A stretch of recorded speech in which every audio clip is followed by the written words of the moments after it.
After months of investigation following a 4-year-old child's death, on January 5, 2024, test results were received, and on January 10, 2023, a Hudson man named Raymond Bennett has been charged for the drugs that were found on scene and within reach of the child. The probable cause statement for that charge, written by Pasco County Sheriff's Office's B. Fisher, reads as follows. On the above listed date and time, June 24, 2023, your affiant was involved in investigating the death of a 4-year-old who was later determined to have died from fentanyl toxicity. Pasco Sheriff's Office case number 2302292. During the investigation, the defendant was one of the 3 occupants of the home where the decedent was located. The defendant denied consent for law enforcement to search his backpack, which was in an area freely accessible to the decedent, but he did confirm the backpack belonged to him. Detective S. Gutierrez later obtained a search warrant for the backpack, which was granted by the Honorable Judge Joshua Reba on August 9, 2023, and executed the same on August 10, 2023. During a search of the backpack, approximately 27 grams of a white powdery substance was located therein. Your affiant later sent the substance to FDLE for controlled substance identification. On January 5, 2024, your affiant received a report from FDLE, which confirmed the substance to be fentanyl. Your affiant determined the defendant was trafficking in fentanyl and was arrested accordingly. This is the end of that probable cause statement, but the story doesn't end here. Bennett is being held in the county jail. He's currently being held on a $50,000 bond for trafficking in dangerous fentanyl or fentanyl analogs, 4 grams plus. In the months of waiting from June 2023 until January 5th, when the test results for the drugs came back, Pasco County Sheriff's Office used that time to prepare and set up a sting operation to get more damning charges to add to Raymond Bennett in hopes to get and keep him off the streets longer. On January 10th, 2023, the sting was put into play and Bennett was eventually taken into custody. The probable cause statement for that charge reads as follows.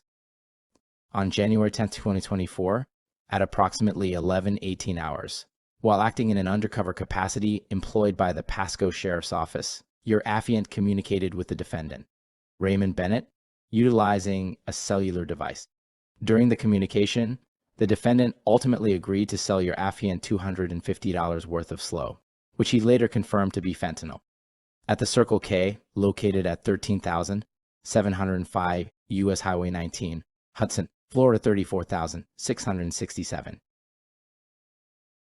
The defendant then advised he would be traveling and arriving to meet your affiant at the location. Your affiant learned from the defendant that he arrived at the location in a truck. The defendant was observed by law enforcement entering the property while driving a white Chevy 1500 bearing Florida tag number 303, 3UL, VIN redacted. The defendant was ultimately stopped by a takedown team at the location and detained without incident.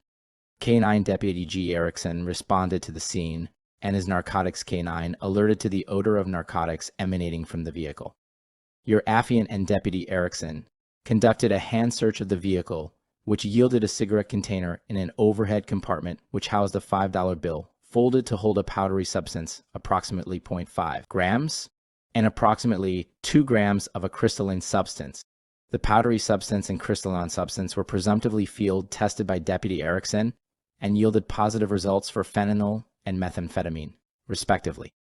It should be noted, the defendant's license is currently revoked, and he was listed as a habitual traffic offender effective July 10, 2023, for a term of 5 years.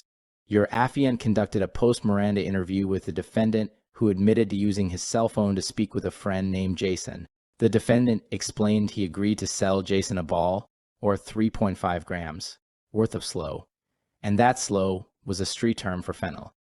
The defendant advised he did not have the product with him and that he was going to bring Jason to another source to facilitate the deal. The defendant also admitted to ownership of the substances which were located within the vehicle. The defendant was ultimately placed under arrest for possession of fentanyl with intent to sell, possession of methamphetamine, unlawful use of a two-way communications device, and driving while license is suspended or revoked habitual traffic offender. Citation I-9LBZ. The defendant was transported to the Land O'Lakes Jail accordingly. End of the probable cause statement. His bonds for those charges are as follows. for the possession of fentanyl with intent to sell, with a bond of $15,000. Possession of methamphetamine, with a bond of $5,000. Unlawful use of a two-way communications device, with a bond of $5,000. And driving while license is suspended or revoked habitual traffic offender, with a bond of $5,000. He's currently being held on a $50,000 bond for trafficking in dangerous fentanyl or fentanyl analogs, 4 grams plus.